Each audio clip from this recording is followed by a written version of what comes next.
I am so tired of Outlook. Damn it.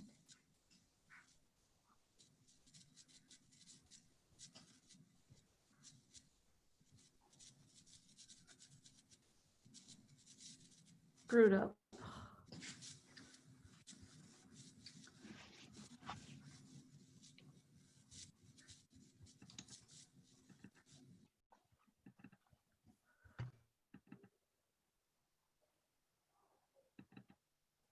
All right, here we go. All right, I got it. Here we go.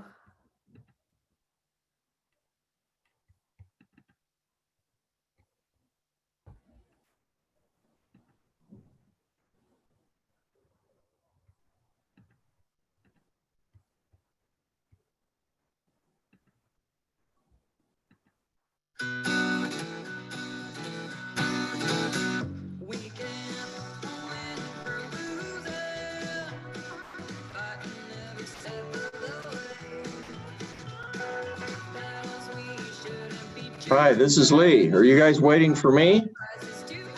Or are we just doing our thing? Lee, we're just now starting.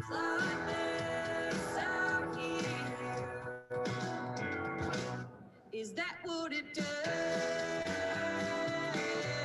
It takes everything. It costs us all we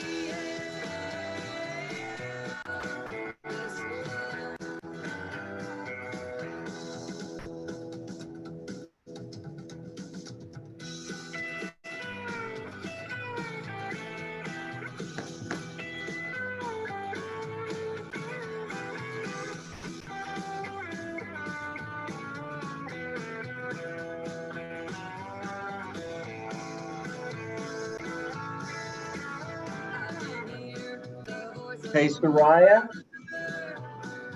echoing down through the years. Saying love your sisters and brothers. 20 minutes we are starting, and then we're going to welcome Nobody told me it's like and Is that what network it does? and Takes everything. It costs us all we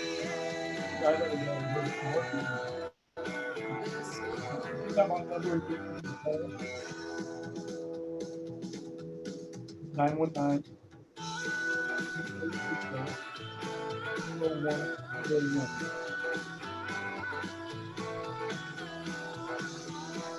Yeah.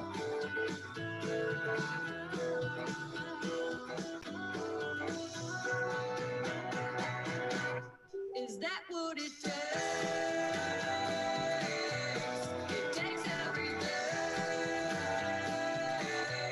It costs us all we This love. This love. This love.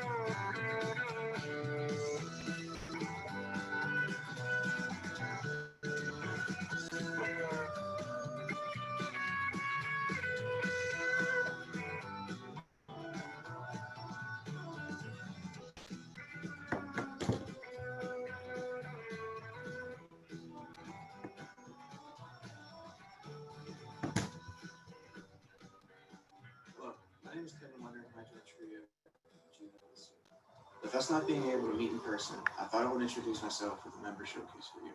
My background is in sales for an IT hardware leasing company, which I've been doing for about 10 years.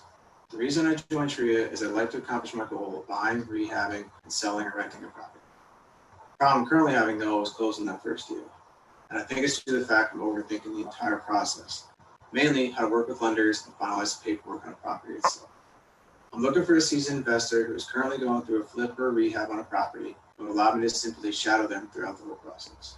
I can also help you by managing vendors, paperwork, and even hands-on rehab, essentially anything that would help your project move faster. I'd be forever grateful for your assistance to help me through the process so I can close my first deal myself. You can call or text me at 919-332-3662 or email me at gtleonard@gmail.com, which is also below. Thank you.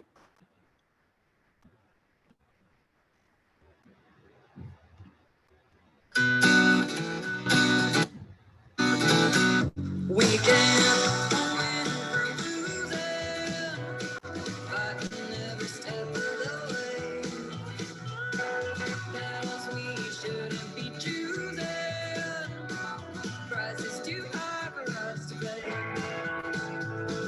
Nobody told me it's like this out here.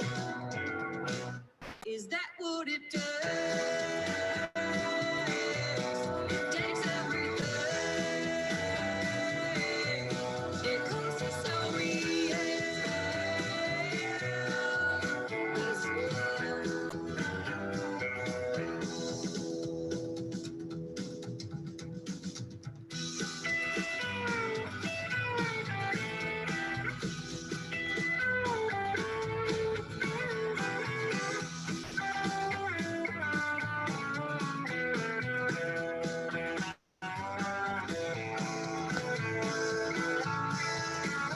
I can hear the voice of my mother echoing down through the years, saying love your sisters and brothers.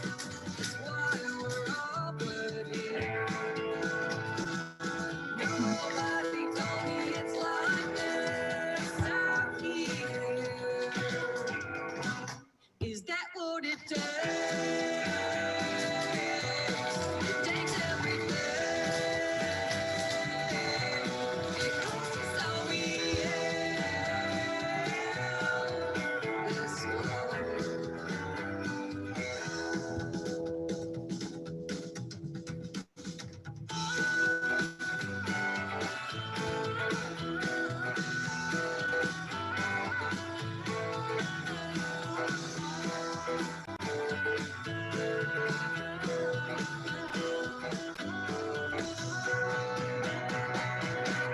Is that what it takes? It takes everything. It costs us all we have. This world. This world. This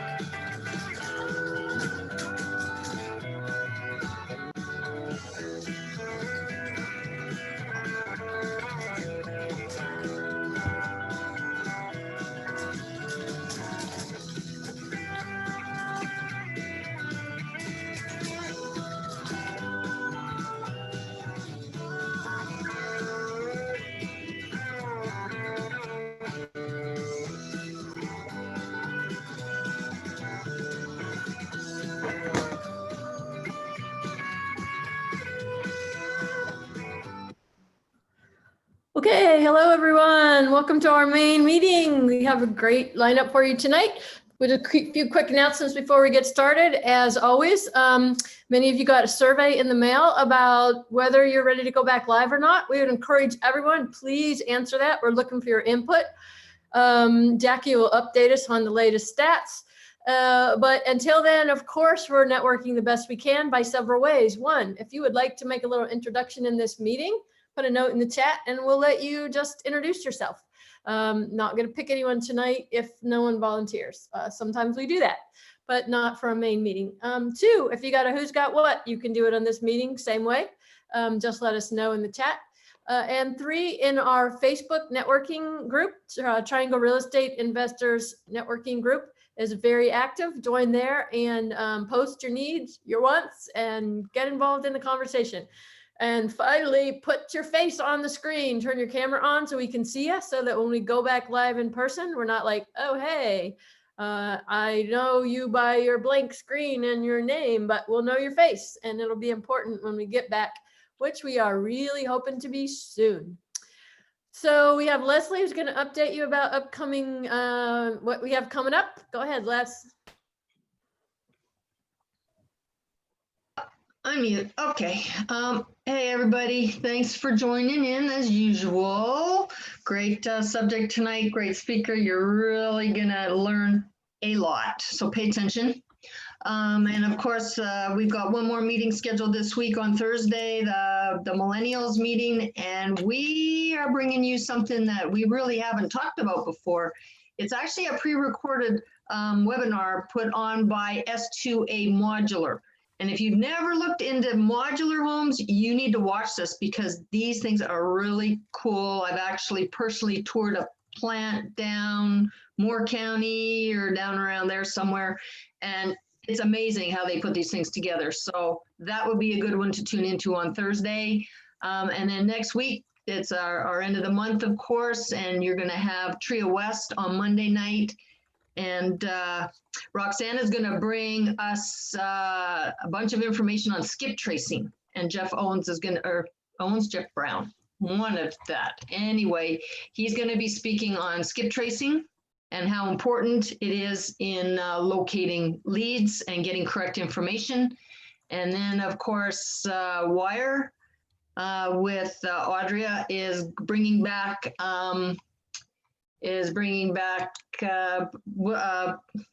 I'm sorry, I just went blank. And we just had her, and she was fabulous. Tracy Fowler. There we go. Tracy Fowler Tracy. is going to come back again and give us a little bit more information on the short-term versus long-term rental business. And she's another font of information. So that'll round out the month for us. Keep checking your calendars, but join in, and we hope to see you and your lovely faces on the next meetings. Okay, Jackie, anything from you, dear? No, just an update on the survey. We sent out a survey, sent it to all of our members. We have over 1,000 members, guys. One question: are you ready to start in-person meetings? And we've only had 48 people say yes. So we've had 51% come back with no. We're going to continue to put our heads around it and look at possible solutions, maybe doing a hybrid, but we really do want to hear from you. So please answer the survey. I'll probably send it back out again this week, but make your voice known. That's it. Happy Tuesday. Looking forward. All right, we have a volunteer. Grant Upchurch is going to introduce himself, do a little short member hello for us. Go right ahead, Grant. Okay, thank you for the opportunity. I appreciate it. It's my first call.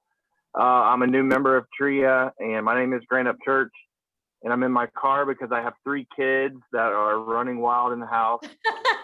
And so this is like my only place I can come and take notes and think. So I currently wholesale full-time, me and my wife. My wife's a real estate agent, and we have flipped houses in the past, but right now we're just looking for kind of instant revenue. I've been in church ministry for 18 years, and we're taking this year as a season off to just invest in our family. And so that's why we're in real estate. We love it. It's been very beneficial to my family in the past, especially my grandparents. They've been in it for over 60 years. I wrote down some questions that somebody typed me to answer, so I want to make sure I get them. Why did I choose TRIA? Really just to network. I think everybody's here to network together and to learn from one another, which is really cool. So that's why I joined. I do wholesale full-time, like I said, so I'll give you my email address for those out there that are looking to buy properties at a discount. It's Grant, Grant, and this is all spelled out, youfirstHomebuyers.com. Grant at youfirstHomebuyers.com. Or if you want to go to the website, senddealsmyway.com, sign up on my buyers list there, and I'd love to connect with you. Is there anything else I'm missing out? I don't want to go long. Nope, not unless you have a need or a want right now.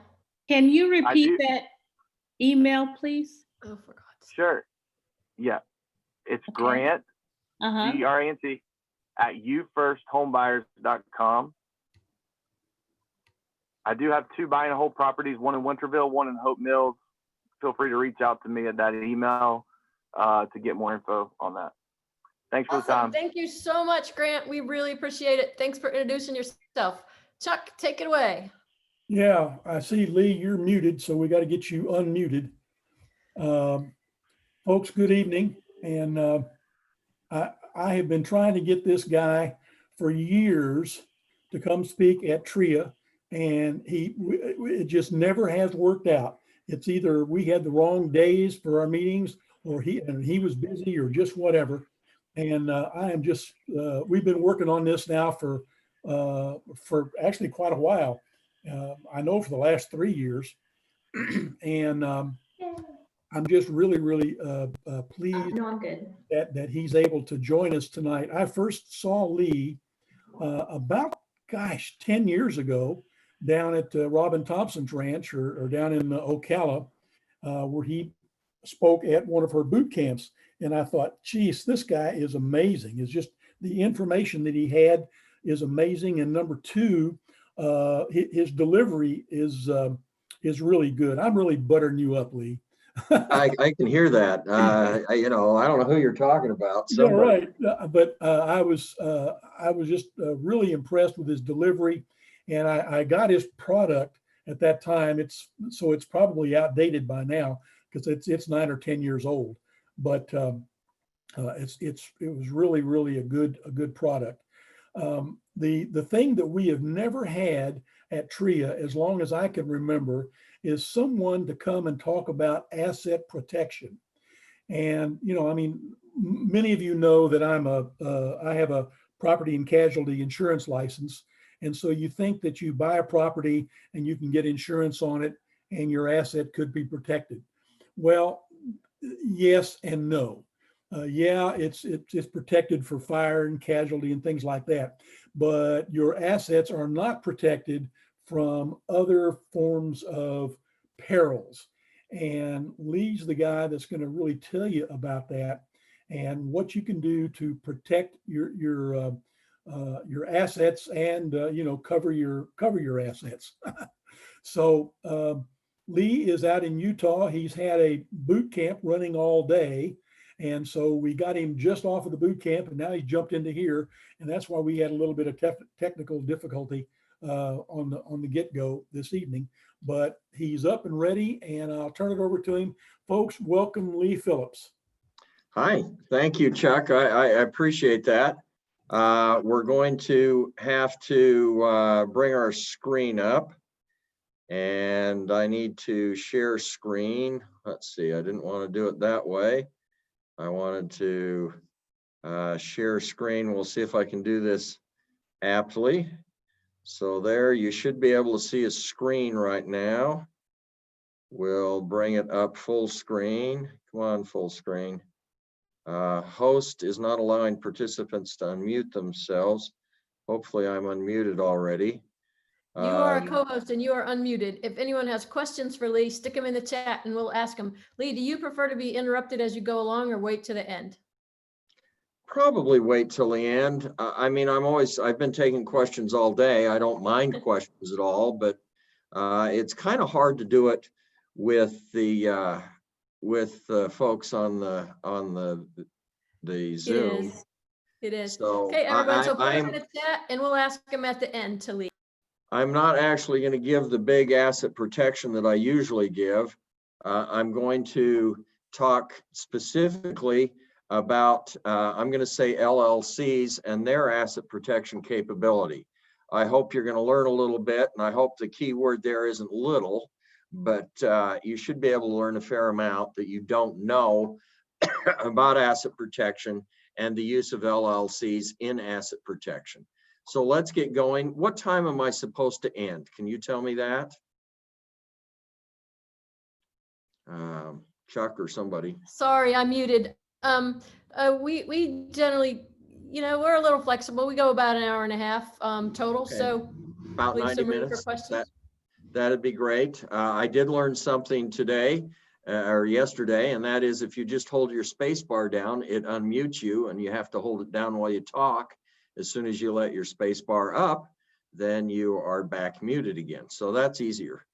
By the way, you're talking about restarting. Can I take a divergence here? My son has actually created a cure for COVID, and you say, oh yeah, that's right. My son happens to be in charge of the nation's defense against bioterrorism, and he has run the scenario for many years, what happens if they introduce an engineered virus into the United States. And you might note that the first thing they said was Trump had the virus and he was on a famotidine regimen, which was what my son created. I will give you the formula in 2 seconds. You take famotidine, Famoditine, which you know is Pepsid AC. That's an H2 blocker. You then take Zyrtec, which is an over-the-counter allergy medicine. You take double the prescription dose, which is 4 times the dose of over-the-counter Pepsid.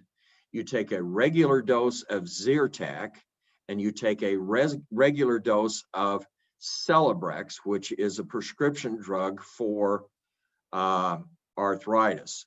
It's been tested in a big hospital in Wisconsin and one in Louisiana.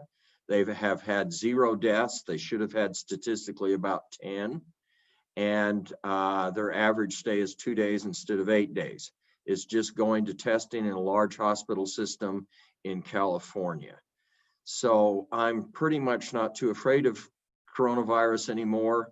He has a pretty good record on it. That's Pepsid AC at twice the prescription dose, Zyrtec at the regular dose, and Celebrex at the regular dose. Let's get started and talk about asset protection, but if that helps somebody that gets COVID, that would be wonderful. And you can look him up. His name is Revel, R-E-V-E-L-L, Phillips, and you can see that he's in charge of science in the Defense Threat Reduction Agency. At any rate, let's start going. That's me and my wife, Christy. The reason I haven't been able to do anything for 3 or 4 years. And by the way, Chuck, I want you to have me back and I will talk about the full asset protection effect on things. So get me back and let's talk about that. But today we're going to talk about some LLC stuff. The reason I haven't been able to speak for the last 5 years actually is my wife died about 14 months ago of a disease called ALS, and I was a full-time caregiver for 5 years. So I understand what caregiving is. It's a brutal disease, ALS is. Most of you have probably never seen it. Christy and I were both counselors to the United States Supreme Court. Actually, I am still a counselor to the United States Supreme Court, and I am actually being appointed now to the Court of Claims, which you've never heard of, but that's the court between the tax court, the federal tax court, and the Supreme Court of the United States. So I will be arguing cases in that court. What we're going to do is maximize your asset protection, and we're going to actually double your asset protection for what you normally think of as asset protection. And we're going to cut your taxes. Are those good goals, guys? Yes or no? Let's go for them. Asset protection. If I say asset protection, your knee-jerk reaction is lawsuit. No. It's not only the lawsuit. In fact, the lawsuit is just a little teeny piece of it. The problem is far greater than that. 56% of all bankruptcies in the United States are a result of somebody in the family gets sick. So the question is, are you going to lose your rental units when somebody in the family gets sick? Or are you going to protect those rental units? The answer is for 90% of you right now, the answer is yes, you're going to lose your rental units when somebody in the family gets sick and you declare bankruptcy. So we're going to have to protect those rental units from that type of an attack. I want to talk about LLCs, and I want to give you some language first. LLCs and corporations, they're almost the same thing. They're close in many respects. So the attorneys created a different language for LLCs versus the corporations. So in the corporations, we have shareholders, officers. In the LLC, we have members and managers. In the corporation, we have stock. We have not stock, but membership interests in an LLC. We pay dividends out of a corporation. We pay distributions out of an LLC. Actually, that's not true, because I can choose how my LLC will be taxed. If it's taxed under Chapter C of the IRS code, then I will pay a dividend out of my LLC. If my corporation is taxed under Subchapter S of the IRS code, then I will pay a distribution out of my corporation. So it's a tax term, it's not a legal term. You have articles of incorporation in a corporation. You have articles of organization or a certificate of organization in an LLC. We have bylaws in the corporation. We have an operating agreement in the LLC, and we're going to talk about these in detail because these are the rule book that you have to follow in order to make your company work. The problem is people are getting sold on LLCs. They're getting sold on something that's not really there. People, you're going to learn that I've got an axe against these folks that go around in the seminars and they sell you a Utah or an Idaho or a Wyoming or a Nevada or a New Mexico or whatever it is, LLC. I've got a big beef against those guys. And the problem is they only get you halfway there and they're selling you something that you really don't want. So let's look at it. Years ago, I had a California businessman. He actually runs a large ad agency in Los Angeles. The guy had been operating with another partner for years as a partnership. And the problem with a partnership is both partners are jointly and severably liable. Never been sued, never had a problem, but he thought, I need to set myself up not as a partnership, but as an LLC. So he went to Legal Doom and he got an LLC. Legal Doom will give you an OK LLC. They file it in the state of California for this guy. They're going to file it in your state or where you own your property. And we're going to talk about that, but they'll file it for you and they'll give you an operating agreement. They'll give you a 5-page operating agreement. Is that legal? Absolutely. No problem. We'll talk about operating agreements in a second. But they gave this guy his LLC, and a few months later, the guy actually got sued for the first time. When he got sued, they took him into court, and the argument was, Judge, I don't have to honor this LLC. I can go after these individuals directly. There's no corporate shield here. I can get them. And it took about 15 minutes in court, and the decision of the judge is, yeah, there's no LLC. Go after these guys directly. Have at them, boys. Chew on them. And that's exactly what they did. This guy gets me on the phone and he says, Lee, I never want this to happen to me again. How do I do this right so it doesn't happen again? I will tell you what failed in the LLC that this guy got as we go along. So I went the wrong way. I've created a system for you. Actually, most of you know Robin Thompson. She's spoken at TRIA a number of times. And she came to me a number of years ago and said, Lee, everybody's telling these people to use LLCs to own the real estate. And they set up the LLC. Half the time they don't do that right.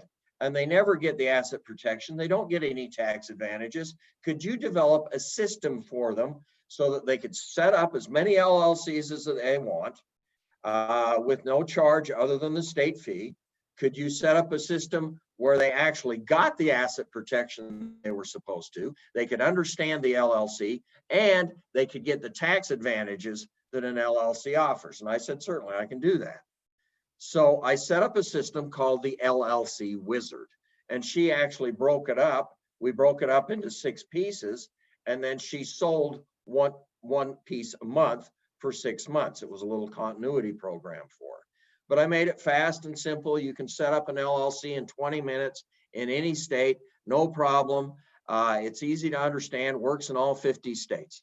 So let's go for it.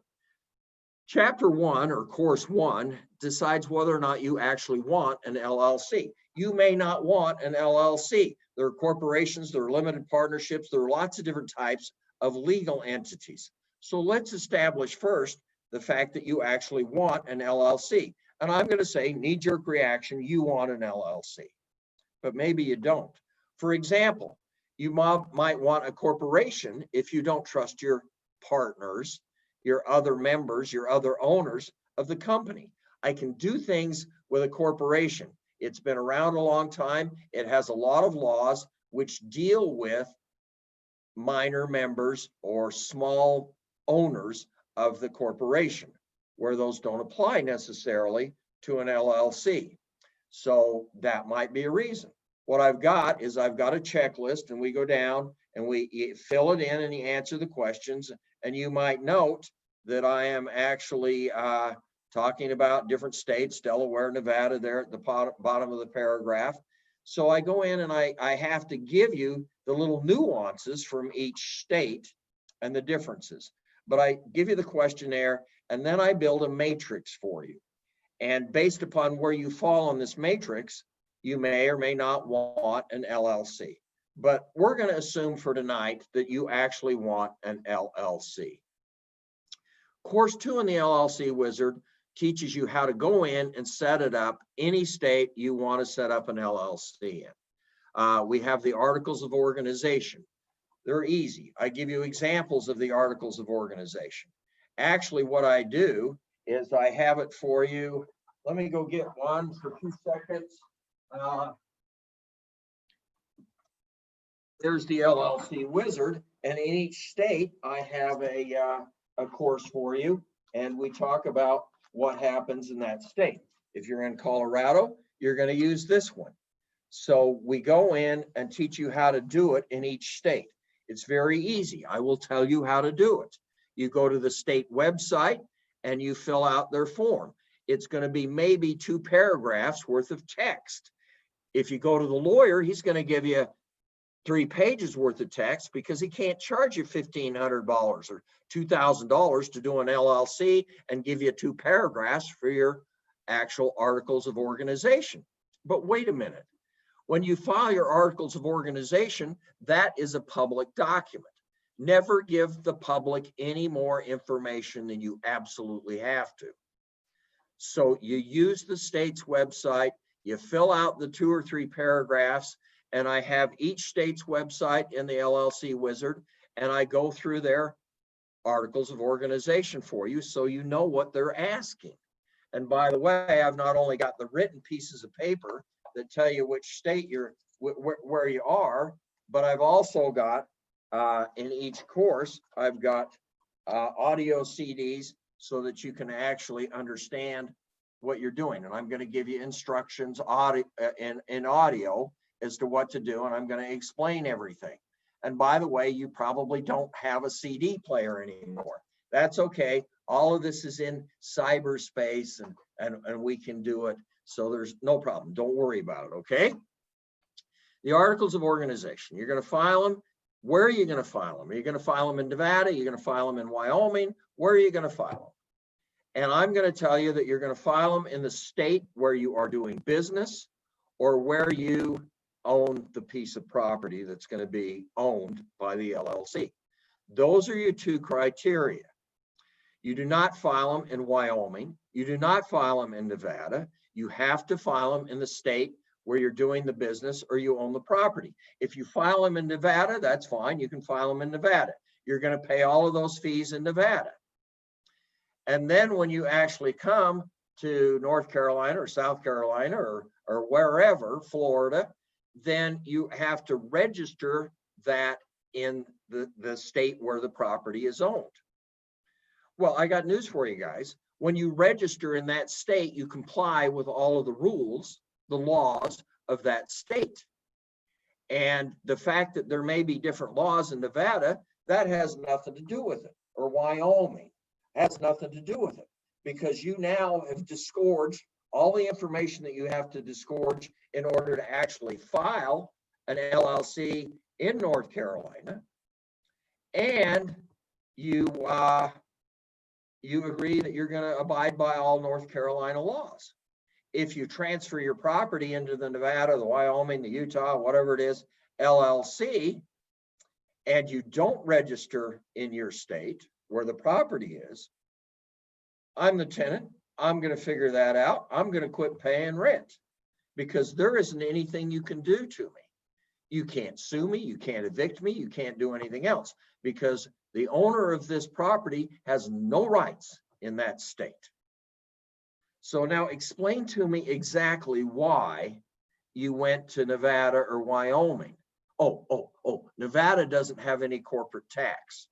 That's not true. They actually do. But there's no tax in that state. Well, I got news for you. You're earning your money in North Carolina, Florida, wherever it is, Ohio. That's where you pay the tax. Has nothing to do with Wyoming or Nevada. Oh, there's privacy. Well, if you guys think privacy is something that's going to save you these days, if your asset protection plan is privacy, you got another thing coming. It was a number of years ago, and I was actually in a tech seminar, and they took a guy out of the audience and they told him what brand of underwear he was wearing. So if you think you've got any privacy today, you've got another thing coming. It does not work. It will not work. I don't care if it's a land trust. I don't care where it is. There is no such thing as privacy. I have databases as a lawyer that you don't have access to, but I can tell you everything about yourself that you'd ever want to know. I can print out pages of information about you. Who pays the taxes on this property? Who's the named insured on this property? And we go right down the list. I can find all your properties, no problem. I don't care if they're in a land trust. I don't care if they're in an LLC. I don't care where they are. I can find them, no questions asked. So privacy doesn't work. The fact that you're in a different state doesn't work. Oh, and by the way, when you register your LLC in Nevada or Wyoming or wherever it is, you're going to pay the guy in Nevada. You're going to pay the state fees in Nevada and all of that stuff. This guy, the registered agent, is going to send one piece of mail to you a year, and he's going to sit there. And if you ever get sued, he will accept service of the lawsuit. But wait a minute, you're going to get sued in your state. You're not going to get sued in Nevada. They are going to serve the registered agent in your state. They don't have to go to Nevada. So exactly what's this guy doing for me in Nevada or Wyoming? He's doing Zippo. Nothing, guys. And the fact of the matter is, you don't do it. The answer is no. You put your LLC in the state where the property is or where you are doing business. And you're going to be the registered agent. You're going to be the one in control. And yes, your name is going to be on the records, but that's the way it is. By the way, in the LLC wizard, everything is going to be state specific because there are little differences in the states, and I've got to explain that to you. But the nice thing is you can, once you know how to do it, you use the LLC wizard, you can put as many LLCs in as many states as you want. There's no additional charges or anything other than the state fees. So course 2 is going to go in and teach you how to do the LLC, how to set it up. Course 3 is the taxes. Now, wait a minute. We haven't done the operating agreement. We haven't done anything. Why the taxes? Because your operating agreement has to describe and explain your tax structure. And so you've got to know what the tax structure is. And I have people come up to me all the time in the live events and they say, Lee, I've got an LLC. And I say, okay, how's it taxed? And they say, I don't know. Well, if they're taking a third of your money, don't you think it would be a good idea to understand what your tax structure is? Maybe I could change your tax structure. I've got a good chance that I could change your tax structure and I can make you more money. This is critical. The taxes, let me show you the taxes. People don't understand the taxes. The LLC was created in 1977 in Wyoming. And it was a slow year. The rabbits weren't running. They didn't have anything else to do in the winter up there in Wyoming. So they created this animal called an LLC. And the $64,000 question is, how is the IRS going to tax this? Well, in 1977, they asked the IRS, okay, how are you going to tax it? And the IRS in standard IRS style, came back in 1996 and said, we don't care how you tax. Check the box. So you have 4 options for taxation. You can have it taxed as a sole proprietorship. We call that a disregarded entity. You use your social security number, you file a Schedule C. You can have it taxed as a partnership if there's more than one owner, or you can choose to have it taxed under Subchapter S. Now you can be a single owner and have it taxed under Subchapter S, or there can be multiple members and you can have it taxed under Subchapter S, or you can have it taxed under Chapter C of the IRS code. You choose. I don't care. Well, actually, I do care, because how you have it taxed makes a huge difference as to how much money you actually take home. So I'm going to go through the taxation decisions for you. It's going to depend upon how you make your money in this LLC. It's going to depend upon what you're doing. So you describe the tax structure, and then we put that in the operating agreement.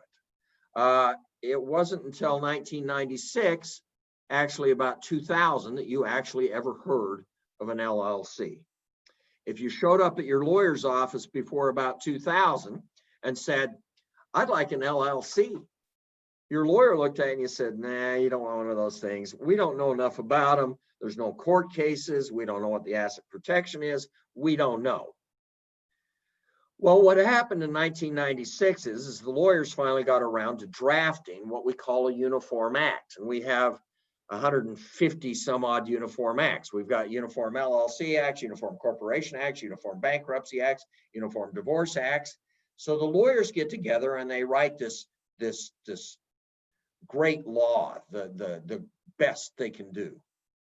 And then the states get a hold of it and they adopt it. They'll change it a little bit. That's what I have to point out to you in the LLC wizard for each state.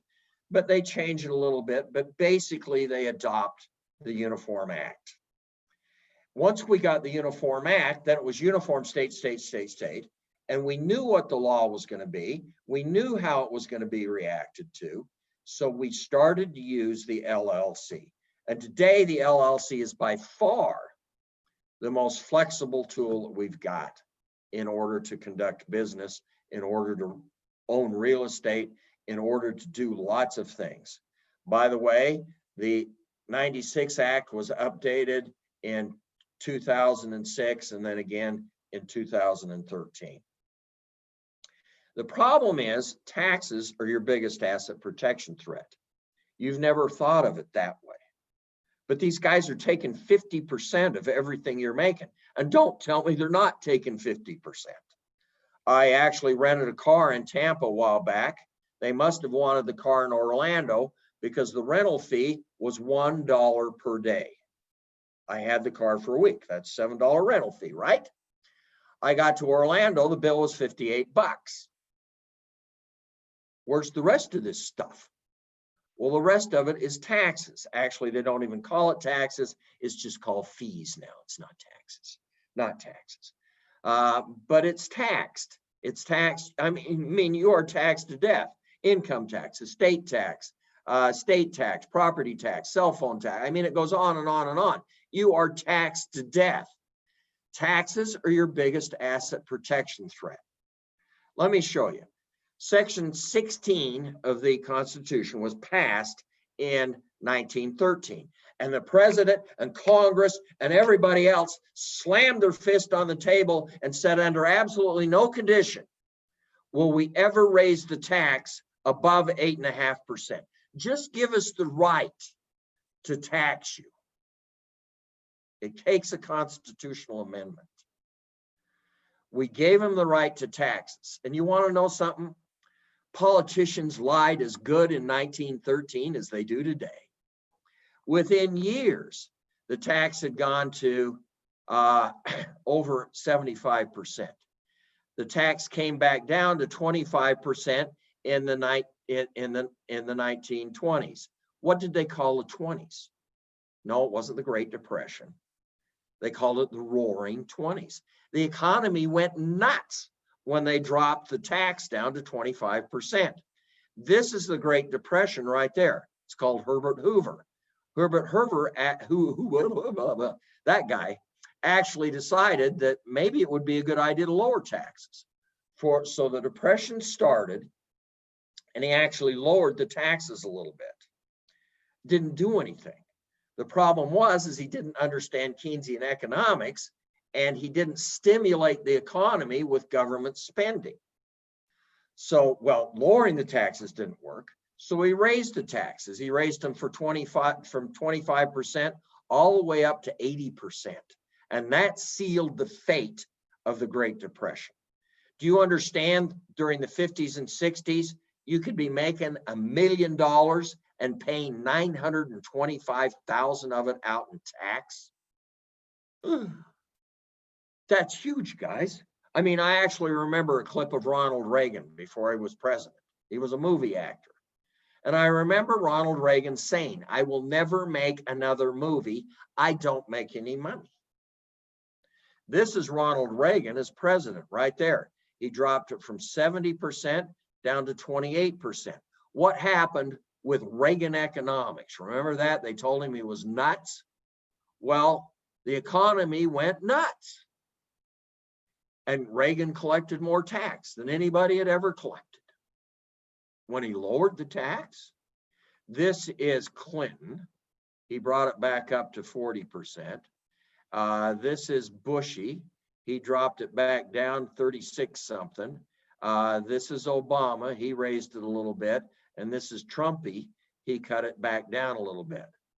Lee, That's yeah. your slides are not changing. Are you expecting them to change? It's right, Yeah, I'm right, Leslie. expecting He's on it. this, he's on this one screen, Leslie, going through the years down here at the bottom. Can you not see this graph of the taxes? Yeah, Yeah. I saw, okay.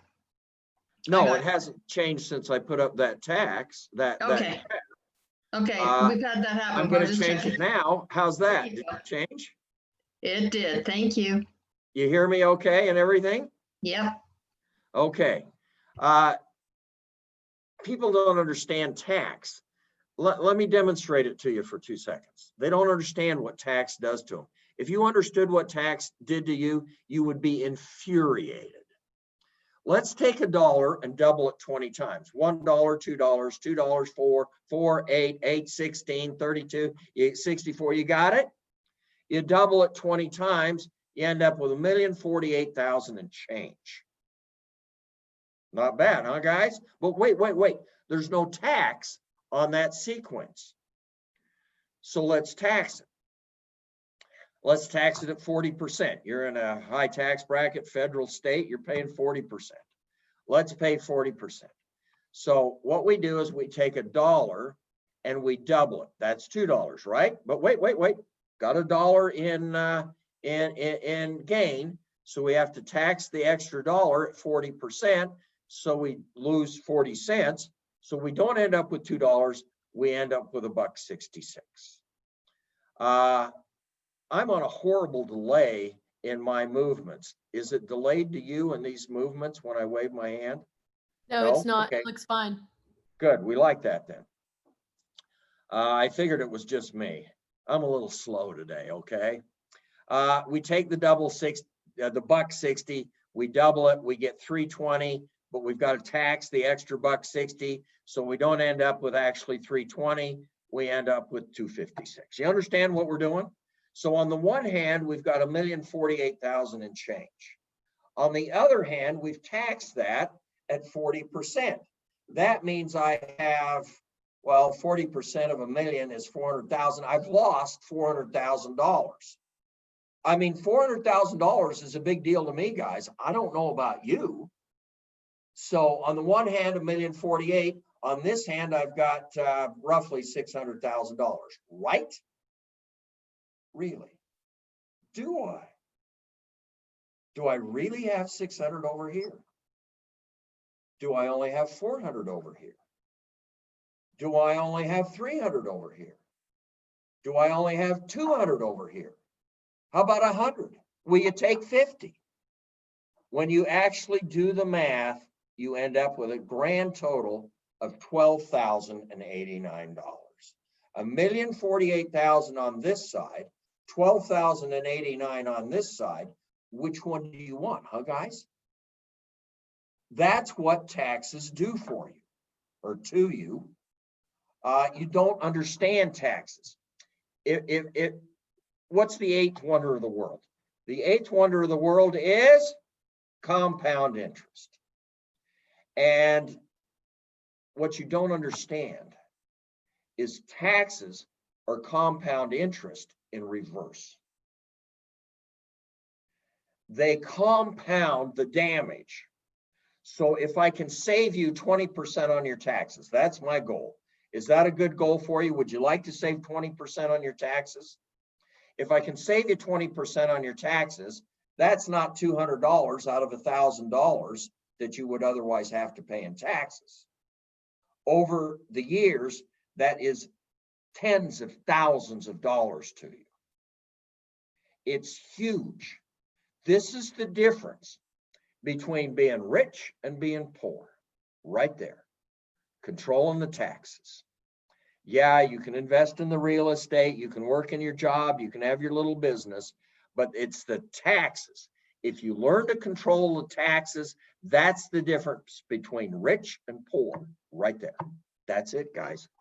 That's all it takes. You've got to cut your taxes.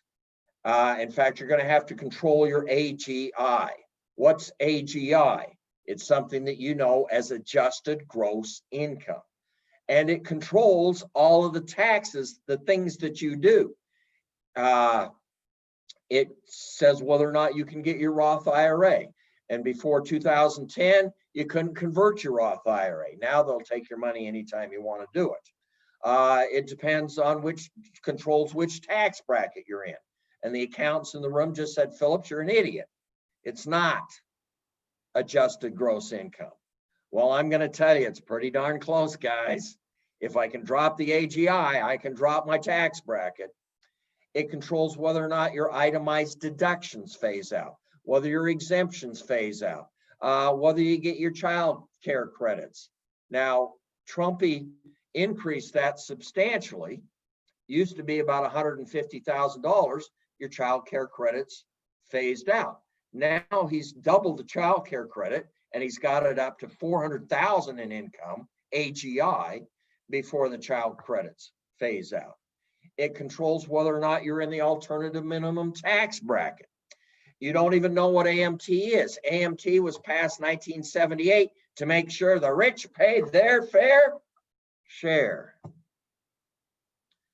Well, before Trumpy, do you know when the alternative minimum tax kicked in on you? And the alternative minimum tax says that you're going to calculate your income tax using an alternative method where you have to pay more tax. That kicked in before Trump's tax changes. It kicked in at about 80, 90,000, depending upon how much of your income was passive and earned income and stuff, but it was under 100,000. That's when the alternative minimum tax, your accountant calculated your taxes and he didn't even bother to tell you that you were paying AMT, alternative minimum tax. Trumpy raised it to about 400,000 in income, AGI, before you have to consider calculating under the alternative tax methods.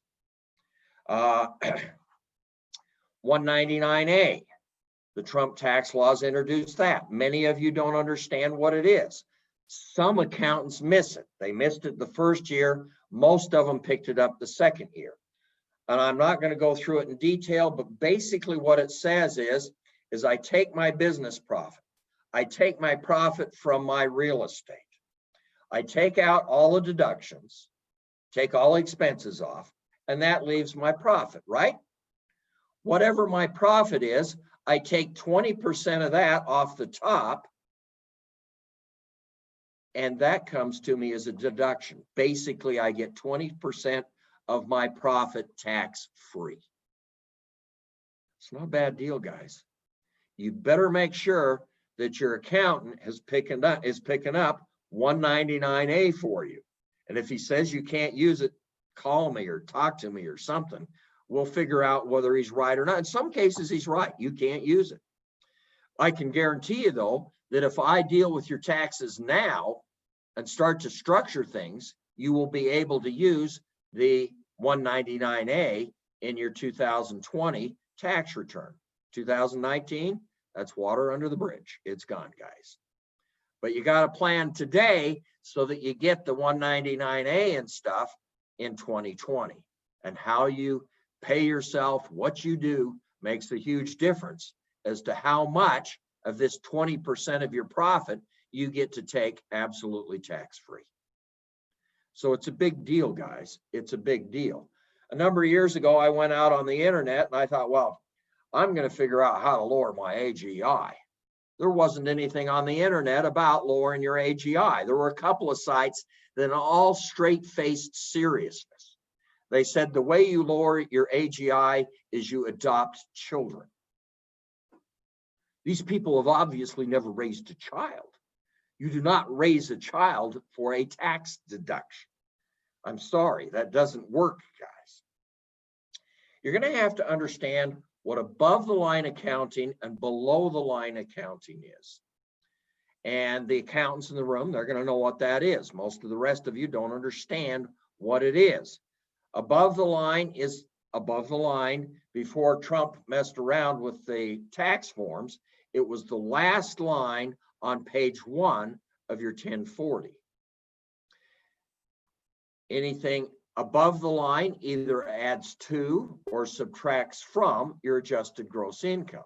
That's still a case, it's just not the last line on page 1 anymore.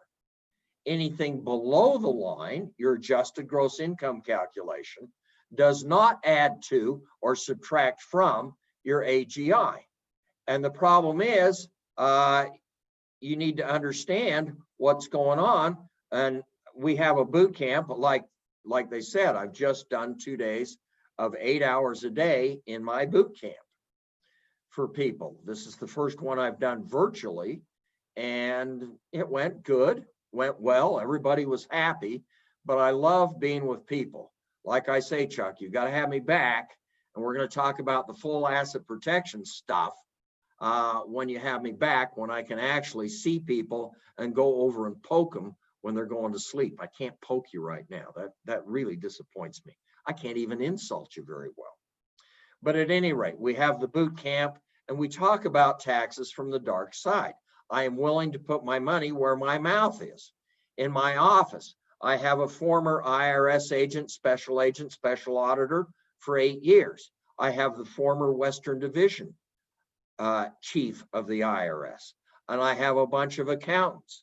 If I'm going to say that taxes are your major asset protection, we'd better figure out how to protect you from the major asset protection threat. And at the boot camp, we go through in detail, and I only take, if it's a live event, I only take 12 in the boot camp, because I'm going to do one-on-ones with you. I'm going to work for you. We had about 28 on the virtual. I'm still going to do one-on-ones, but I'm not going to do them tonight. I'm going to do them over the next couple of weeks over the phone.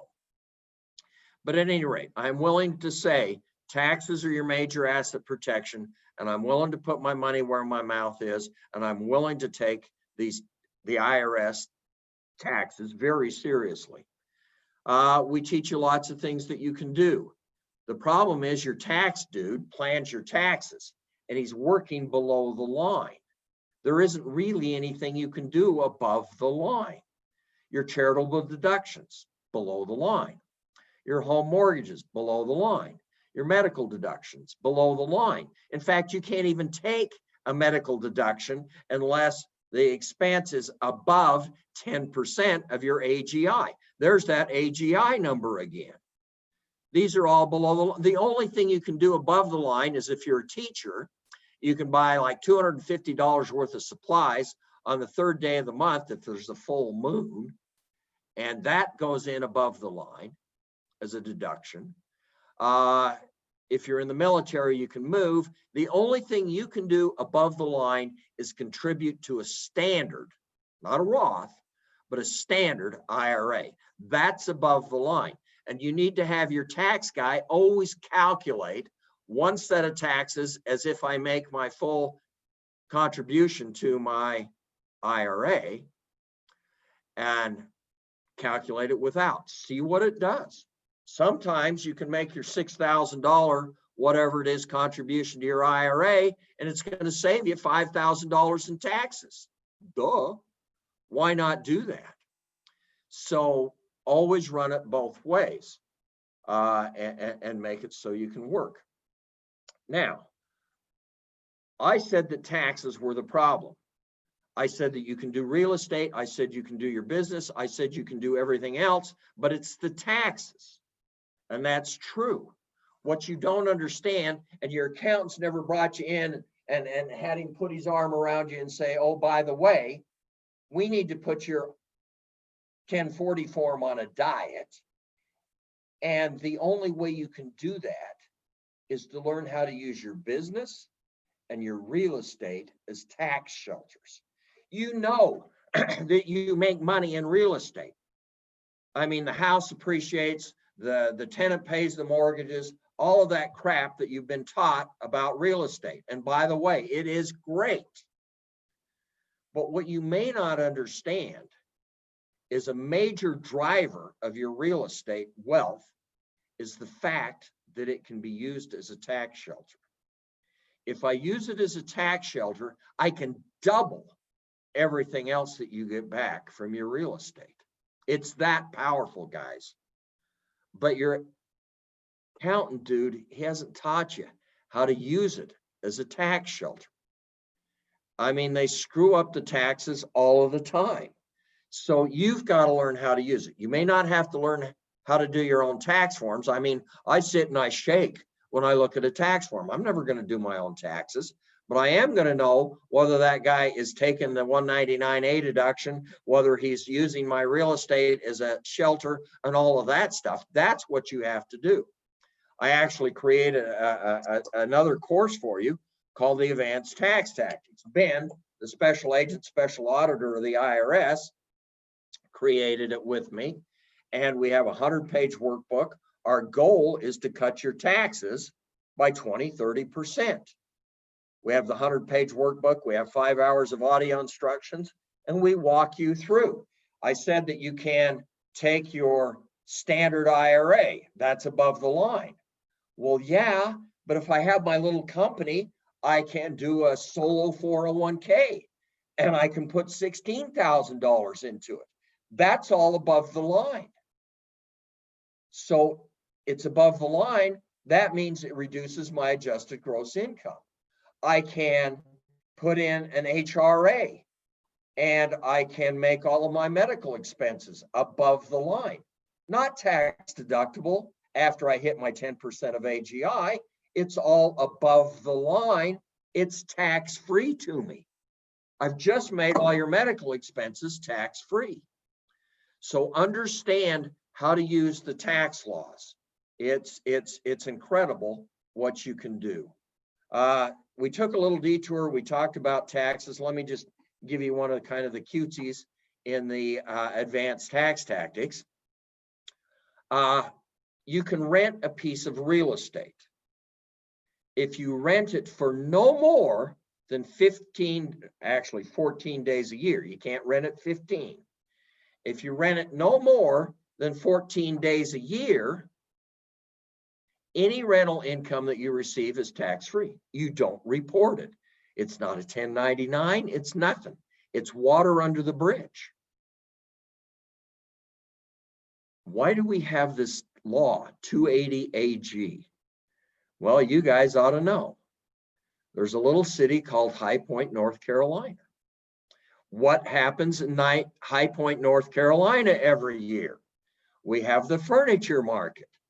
And I'm going to insult everybody here, but High Point, North Carolina has 2 Motel 6s, right? It's a little bigger than that.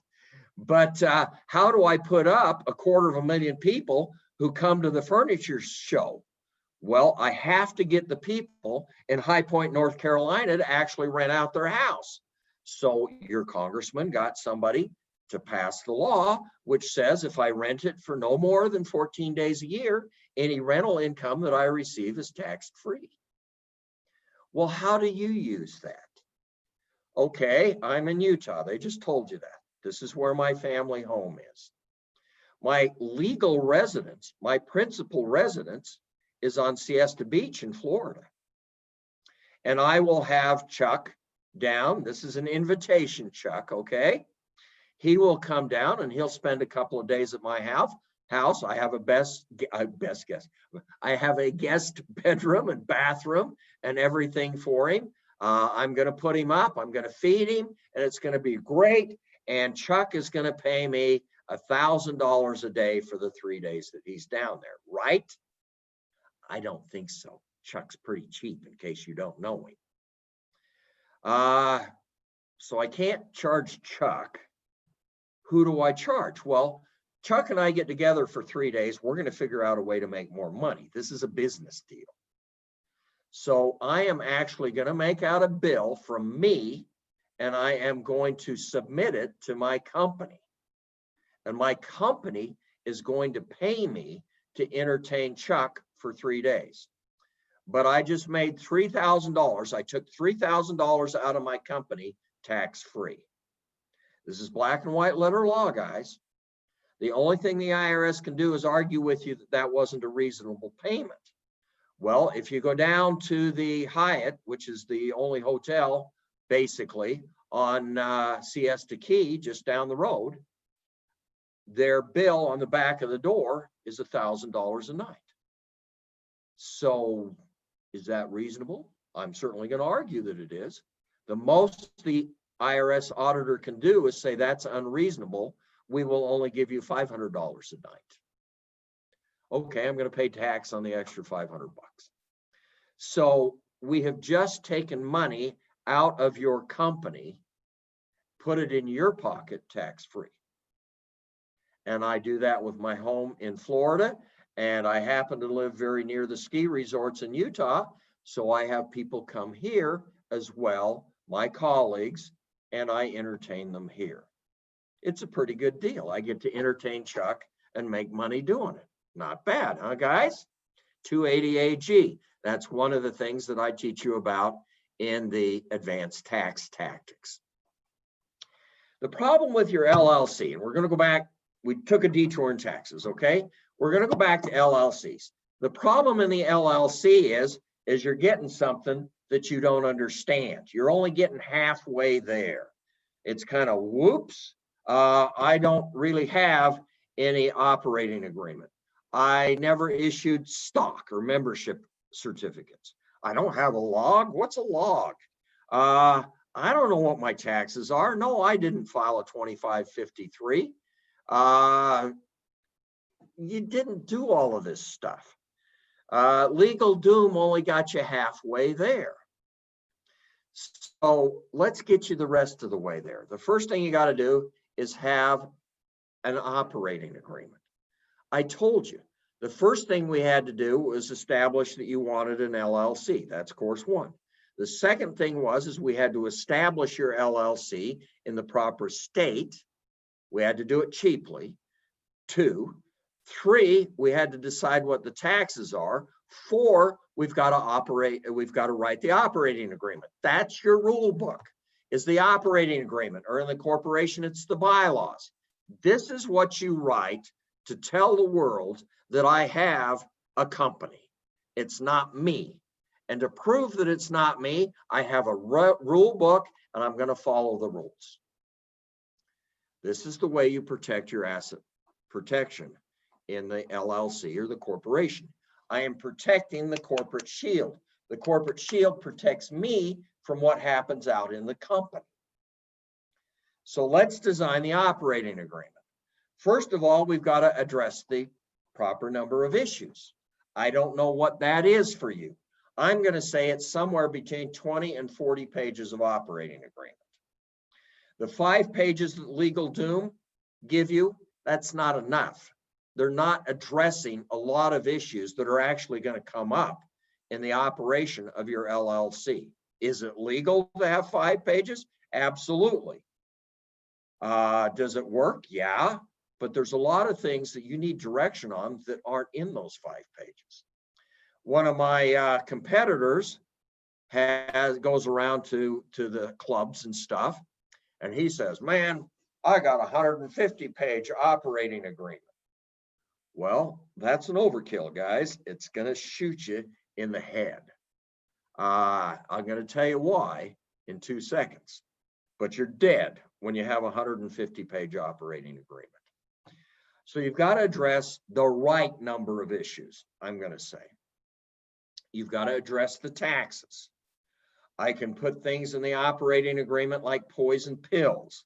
I can say that under no circumstance can my shares, my ownership of this operating agreement or this LLC ever be assigned to anybody. That makes it kind of hard for somebody to sue me and take away my ownership of the LLC. The neat thing about this is our law says if you write it down, we will honor it as long as it's not illegal or against public policy. So you get to write anything you want in this operating agreement. I can write in the operating agreement that when I die, my 3 kids get an equal share of my LLC.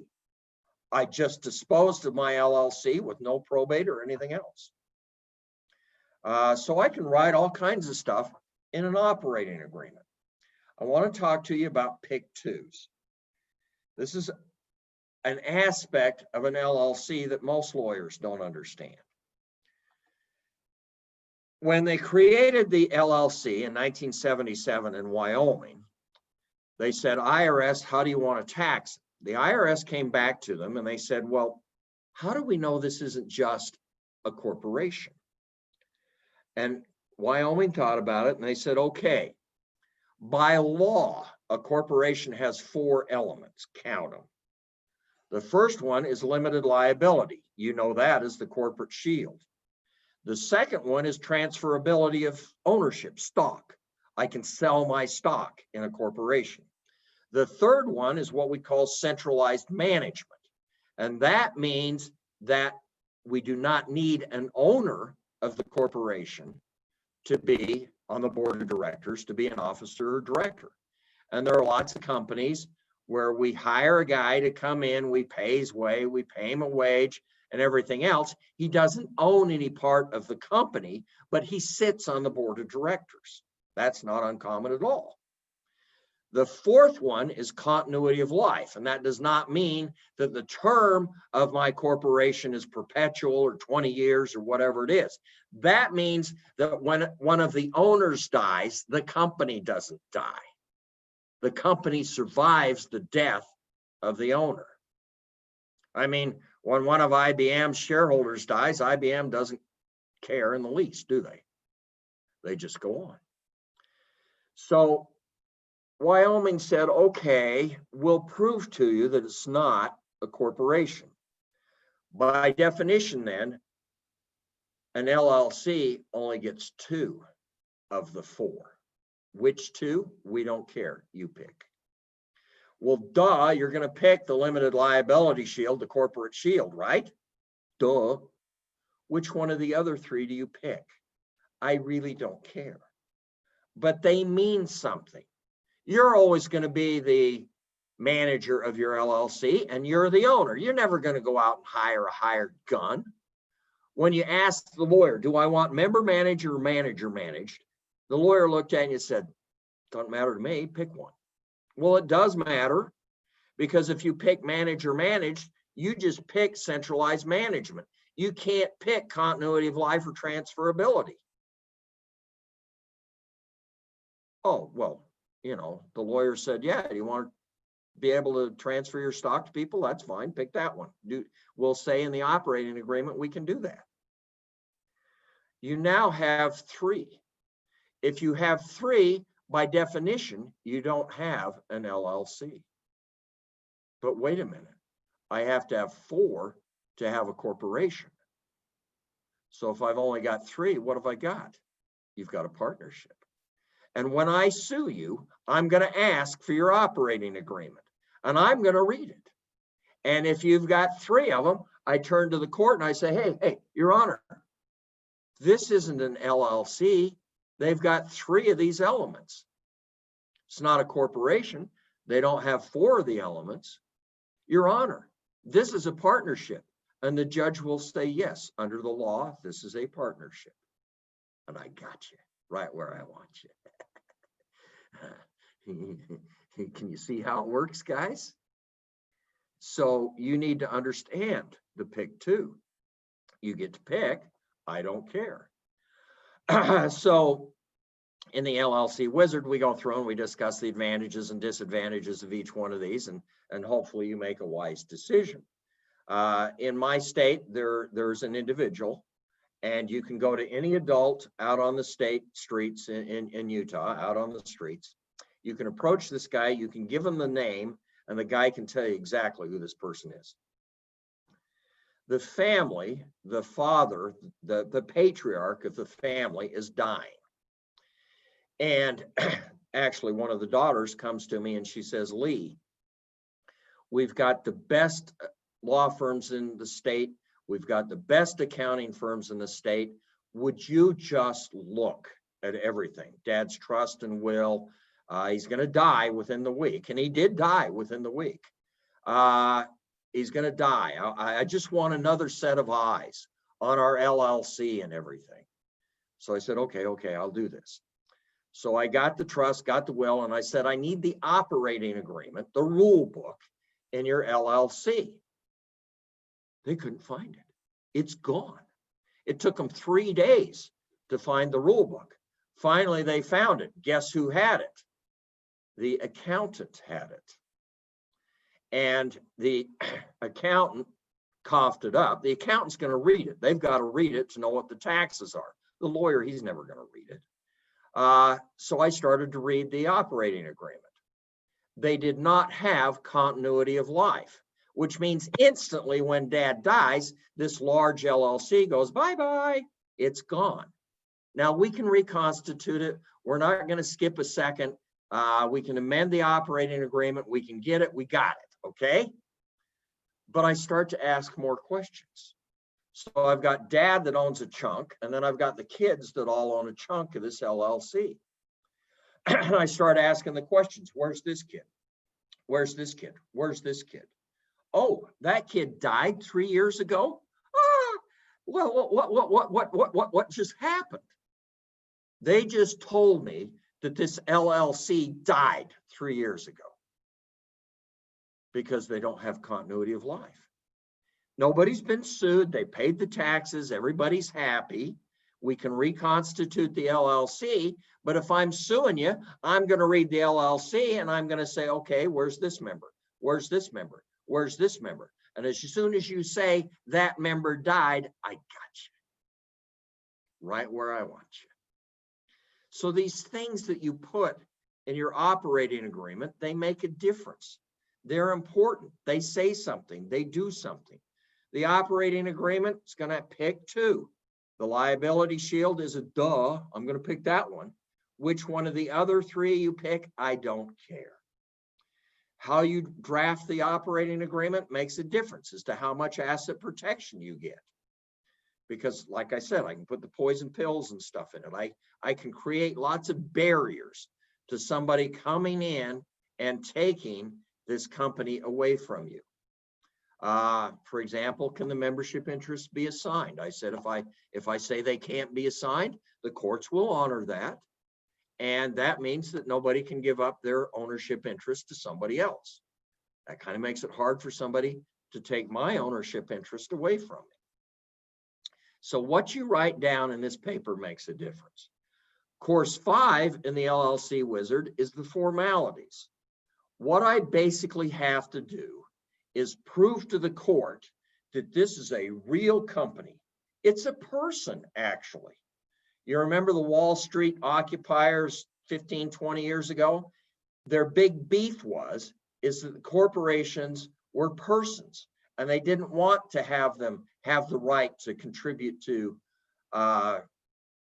political campaigns and to do all of this stuff. They wanted to take away the rights of the corporation to be a person. When you have an LLC, you have created a person. Here's the question. Have you treated this other person as really another person, or is it just you reincarnated? Is it your alter ego? And the whole argument when you get sued and you get into court is this your alter ego or not? And the way you prove that it isn't your alter ego is through these formalities that we've developed over the last 50 years in a corporation. An LLC is a genetic marriage of a corporation and a partnership. It got all of the genetic material for the corporate shield from the daddy corporation. It got another form of asset protection from the mommy partnership. So let me explain that to you. You've got to follow the formalities. And like I said, if you've got a 150-page operating agreement, there's no way that you can follow all of the rules that are laid out in 150 pages. I'm going to ask for your operating agreement. I'm going to get you in court and I'm going to say, okay, your operating agreement says you've got to do this. Did you do that? Your operating agreement says you got to do this. Did you do that? And you're going to answer yes to a few of those. And then I'm going to keep going down the list. And if I can get you to answer no 20 times in a row, I'm going to turn to the judge and I'm going to say, Your Honor, they wrote their rule book. They did not do what the rule book required them to do. They do not have an LLC. They are not entitled to the corporate shield. This is a scam. All this thing is their alter ego. And it's easy to show the alter ego. For example, you put your $400,000 rental unit into, well, maybe not in your state, your $200,000 rental unit into your LLC because the guru told you to do that, right? Okay, that's fine, no problem. One, I'm going to teach you how to do that in the LLC wizard.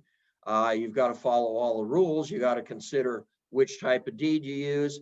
What happens to your insurance when you put it into an LLC? What happens to your property taxes when you put it into an LLC? All of these are questions that you have to ask before you actually pull the trigger. So you've put it into the LLC. Okay, what happened? Did you get ownership back from the LLC? If I'm going to give $200,000 to IBM, then damn well better give me a stock certificate that says I own $200 worth of IBM or $200,000 worth of IBM, whatever it is. Did you issue ownership interests when that deed came across and transferred that property into the LLC? Oh, you didn't do that, did you? So I get you into court and I argue, hey, Your Honor, they put a $2,000 piece of property into this LLC. There's no evidence that they got anything back in return. One, that's now a taxable event. Two, and by the way, the first question you ask whenever you transfer an asset is, what's the tax on this transfer? One, could be taxable. Two, Your Honor, they didn't get anything back. This is a scam. They knew that all they did was move it from this pocket to that pocket. They knew that it was theirs. They treated it like it was theirs. It's theirs, Your Honor. This is an alter ego of this guy. It is not a real company. They did. I mean, if you give $200,000 piece of property to this company, wouldn't you want something back in exchange, saying that you own a piece of this company? You didn't do that, did you? So I've got to teach you how to get it in, and I've got to teach you all the formalities that you have to follow. How to read your operating agreement. I tell you to go get a package of colored pencils, and I'm going to read your operating agreement with you. And I'm going to create a structure for you so that you know what you have to do. You know whether you're doing it as a member or a manager or whether it's time sensitive. All of these things you have to map out in your operating agreement, basically. The LLC wizard is a system. It should take you about 2 hours a year to go through and do all of these formality things. Would you spend 2 hours a year for me if you knew what to do to make sure that your corporate shield was in place when you actually got sued. And by far, the majority of LLCs and corporations, they do not protect the officers, the directors, the managers. They don't give you the asset protection because the government gave you this limited liability. They gave it to you as a carrot out in front of you. Come on, let's follow the carrot. You create the little company. They want you to create little companies because that's the backbone of our economy. But does the government really want you to escape the liability when you hit the little kid in the crosswalk? No, they don't want. They want to stick you with that liability, trust me. So they've made it very difficult for you to actually maintain the corporate shield. The vast majority of companies don't do it right. The courts set it aside. They pierce the corporate veil, is what we say. I've got a checklist, 27 formalities I want you to go through. Did you do it? Did you understand and file your articles of organization? We'll start there and we go down the list. I've got minutes to your meetings. You have to have meetings. Now it's only you. I understand that, but you still need to have the paper trail so that when I get into court and my rule book said I had to have an annual meeting, I can say, yeah, I had the annual meeting. Here's the minutes to it. But it's very important that you know how to take the notes to the annual meeting, because if I fired John Henry and I have 6 pages of notes on why I fired John Henry, I just shot myself in the foot or the head. You can't fire John Henry because you don't like him, because he's a female, Muslim, Christian, Jew, that's Indian descent. You can't do that. So all I say in my minutes is discussion on firing John Henry, resolved to fire John Henry. So I teach you how to take minutes in your meetings. It's critical. The LLC, I told you, was a marriage, a combining of DNA of the corporation and the partnership. Let me explain. The LLC actually has twice the asset protection of the corporation. Let me show you. And what we're going to do is we're going to prevent the domino effect, as I call it. Back in the 2008 real estate downturn, I saw many, many real estate investors. This piece of property went bad and the bank foreclosed on it. And the bank sold it, but the bank sold it. There was a deficit. So they came to the next piece of property and they got this piece of property and they sold this piece of property, but there was still a deficit. So they went to this piece of property and it just dominoed down all the way down, and the real estate investors declared bankruptcy. They lost everything. We can prevent that. That can be prevented. I can prevent the loss of your real estate when you get sick, when somebody in the family gets sick. And that happens. It happens pretty routinely. I mean, I was out of pocket personally, in addition to insurance and stuff. I was out of pocket over $1 million taking care of Christy. It was my pleasure to spend that kind of money. I'm grateful I had that kind of money. But it's expensive, and I understand that. So let's double your asset protection. We'll talk about series LLCs for 2 seconds right at the end. The corporate shield protects me from what happens out in the company. That's the corporate shield. But what happens if I get in trouble personally? How do I get in trouble personally? I hit the kid in the crosswalk on the way to church on Sunday. Is that a business problem? No. The kid breaks his neck jumping on my trampoline in the backyard. Is that a business problem? No. These are all personal issues. Somebody in the family gets sick. That's not a business problem. I get divorced. That's not a business problem. Well, it's bad business, but it's not a business problem, okay? Those are the ways, and many, many more, that I get in trouble personally. Okay, if I get in trouble personally, what happens to my company?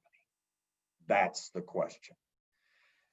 Corporation, if I have the corporation, we're not talking about protecting me. from what happens in the corporation anymore. We're talking about protecting the corporation from what happens to me. And this is a big deal. This is a big deal. I've seen more people lose their company lately because of personal issues than I have seen them lose their personal assets because of company issues. So the LLC has the exact same corporate shield as the corporation. Additionally, it has an aspect that we got from a partnership. That aspect is called a charging order. Let me give you 10 seconds worth of history. The charging order is from Old England. 400 years ago in England, the only type of business structure they had was a partnership. So, you know, me and Joe and Henry, we go into partnership and we spend 30 years and we build a beautiful business. Well, Henry, he's a jerk, and Henry gets in trouble. I don't know how he got in trouble. He hit somebody with his horse. He pissed off the king. He got divorced. I don't know what happened, but Henry gets in trouble. Somebody sues Henry. They go to court and they get a big judgment against him. And as part of the judgment, they take his partnership interest. Joe and I now have a new partner, but the rules of the partnership are that that new partner, Henry's creditor, can come in, they can sell the partnership, they can do whatever they want with the partnership. And Joe and I, we have nothing to say about it. We stand there and we watch 30 years of our life go down the drain because Henry got in trouble. That's not fair, is it? So the Brits said, oh, that's not fair. So they created a law which said when Henry's lawsuit guys get the judgment against him, they cannot come and take his partnership interest. They have to go back to court and get an order from the court which charges Henry's debt to these guys against the partnership.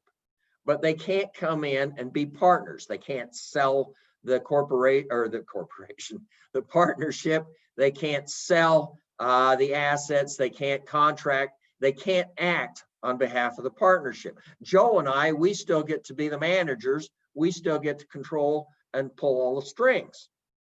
That's very different than having a new partner who does whatever they want. So they call this a charging order. The order charges Henry's debt against the partnership. Now, anytime that we declare a profit in the partnership, Henry's creditors get that profit. And by the way, I still like Henry. He still works for the company. I can still pay him a salary. How many profits do you think I'm going to declare? Not a lot. So Henry now has the ability to go back to his creditors and say, excuse me, and say, you know, Lee's a real jerk. He's never going to declare a profit. Why don't we settle this deal? I'll give you a dime on the dollar and you go away. That's good asset protection, guys. If I can settle a lawsuit for a dime on a dollar, that's pretty good. So this gives you high ground that you can negotiate with. Additionally, it protects the company. The LLC got that piece of genetic material from the mommy partnership. So we now have the corporate shield and we have the charging order protection, which protects the company from what happens to me. When I get sick now, I declare bankruptcy. They cannot come and get my company. They have to get a charging order and file a lien against my company. That's very different, guys. That's a big deal. That prevents the domino. So we get the default here. Now I've signed the mortgage personally and everything else. So they come against me, but they can't go around the corner and get the piece of property in the other LLC. Can you see how we protected it? How we prevented this domino effect as we went down the line? It's the charging order that lets us do that. It's a big deal, guys. It's huge. I have a friend. He happened to be my high school class president. He was a real estate investor. He built a large company, and his sons are taking over the company. What they do is they go in and they rehab these scars across the country where they bury the pipelines and stuff.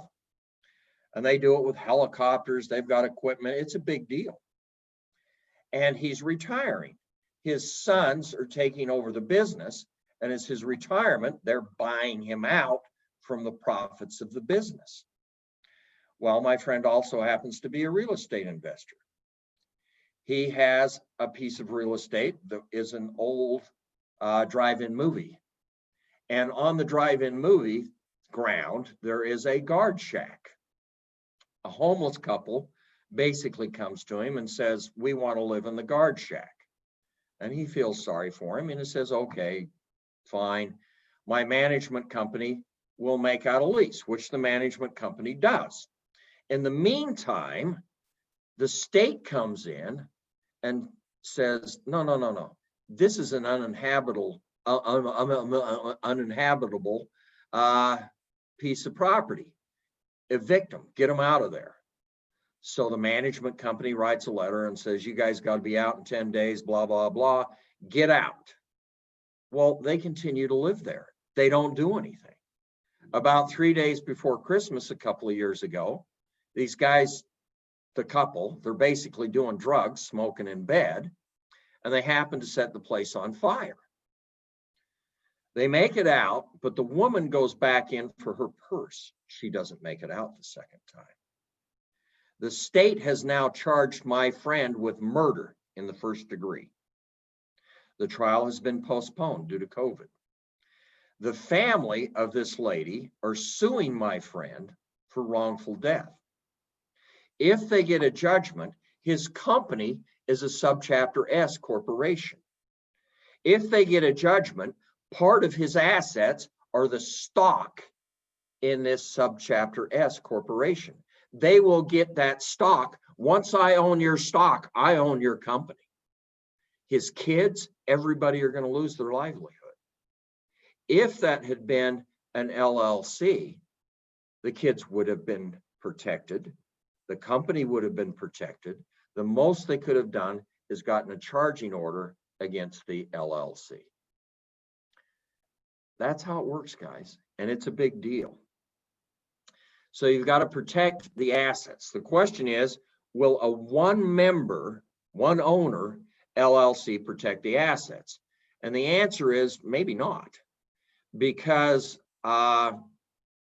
we have a number of states now, started in Colorado, bankruptcy case in Colorado named Albright. Albright declares bankruptcy, and the judge says, there's an LLC over there. Mr. Albright, you're a single member, one dude. Creditors, go get the LLC's assets. You can have them. Whoa, what happened? Because all states say that the only remedy against an LLC is a charging order.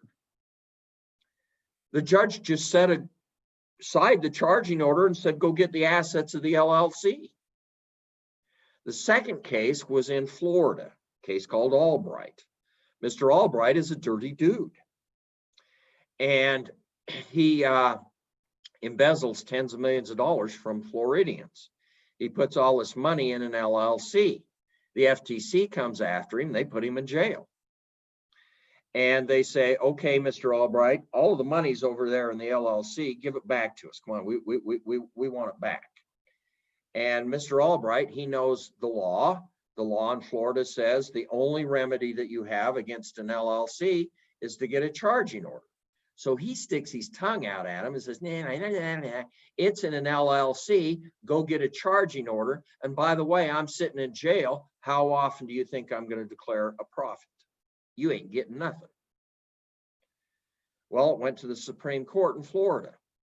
And Mr. Albright told the Supreme Court justices in Florida to go pound sand. He wasn't taking it out of the LLC. I've got news for you. There's a lot of sand in Florida. The Supreme Court justices are not interested in pounding sand in Florida. So they said, okay, Mr. Albright, you told us to go pound sand. Let us think about this for a minute. So they scratched the little noodle and they said, okay, what's the purpose of a charging order? The purpose of the charging order is not to protect Henry. It's to protect Lee and Joe. Mr. Albright, you don't have any Lee and Joe. This is a single member LLC, screw you. Henceforth and forever in Florida, a single member LLC is not entitled to charging order protection.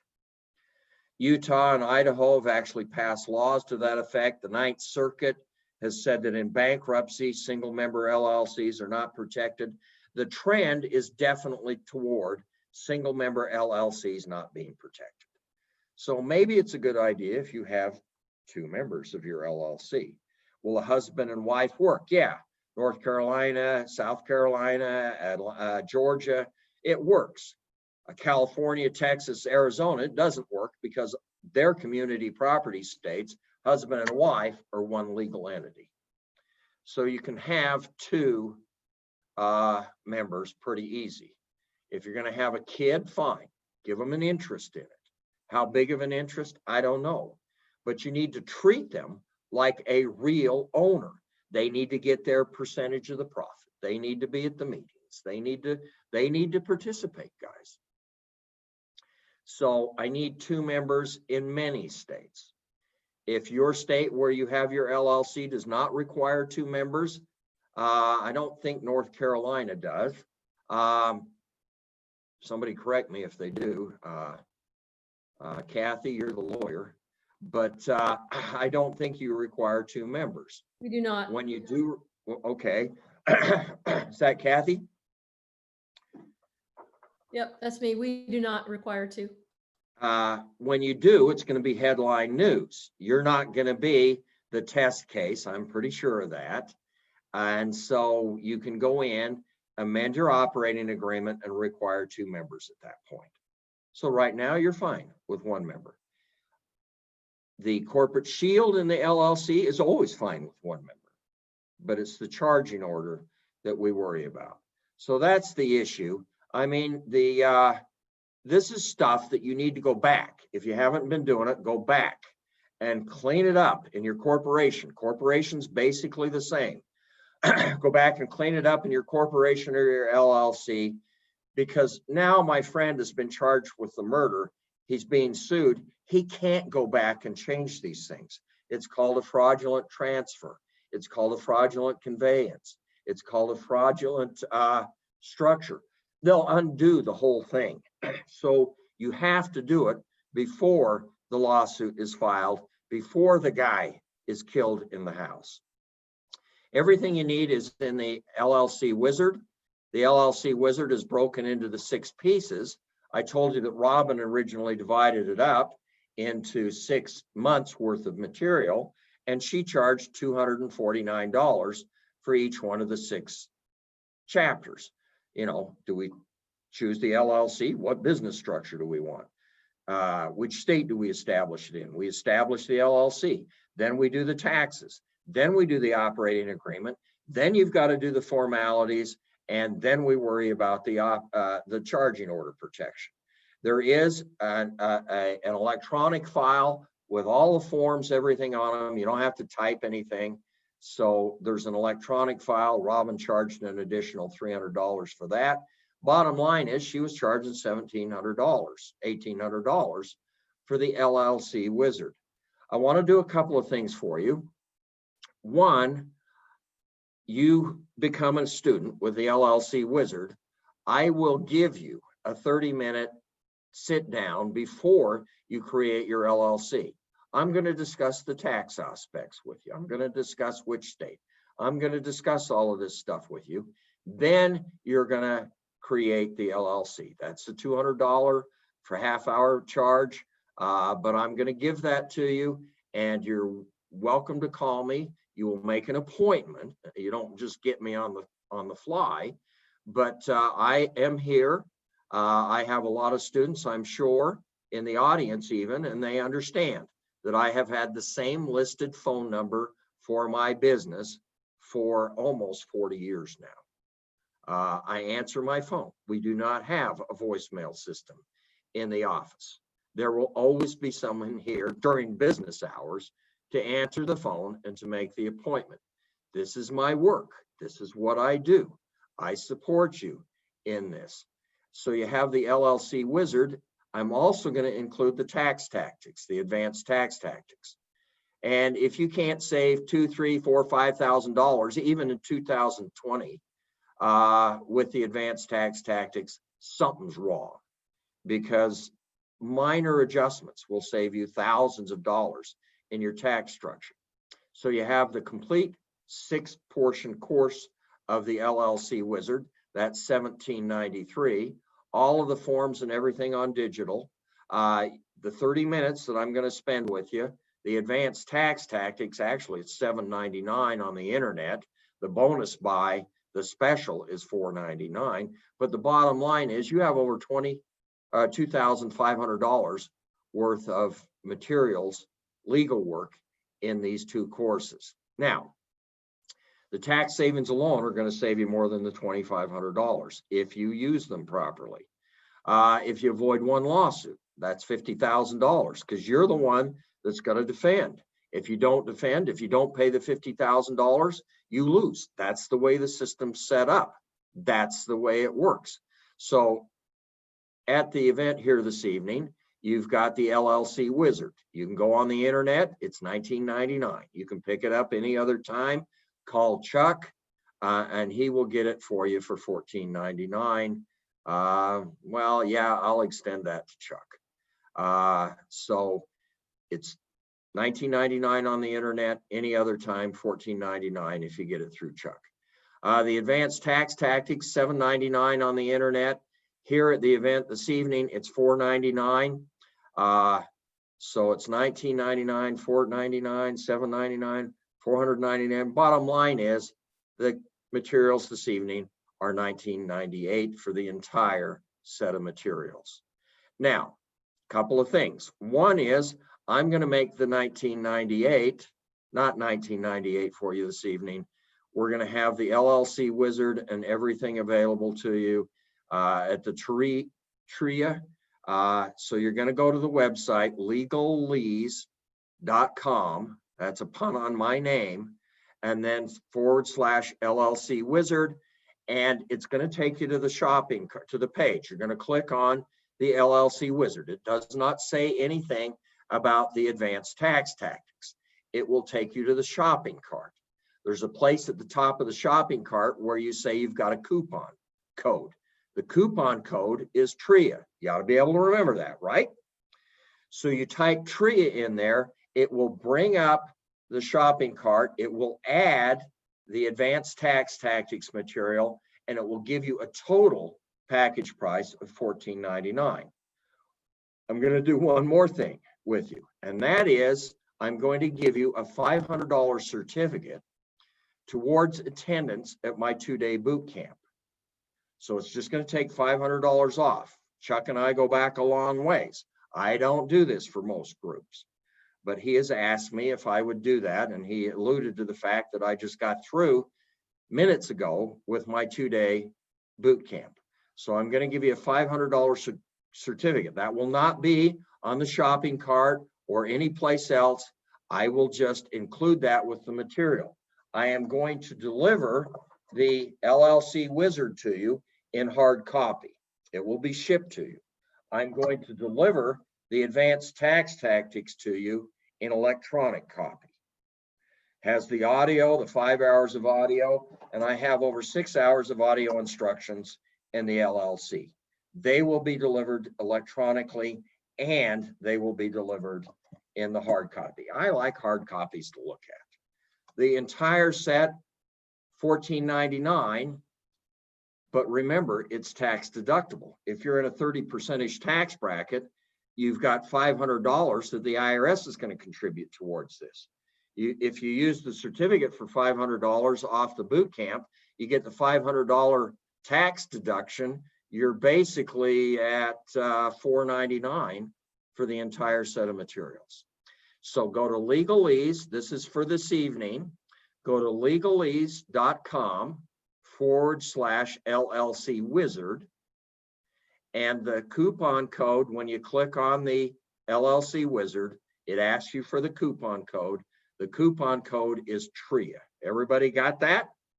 And I went 1 minute and 20 seconds over. How does that sound, Kathy and Chuck? Don't everybody speak at once. I'm perfectly happy to take questions if you would like, whatever you want to do at this point.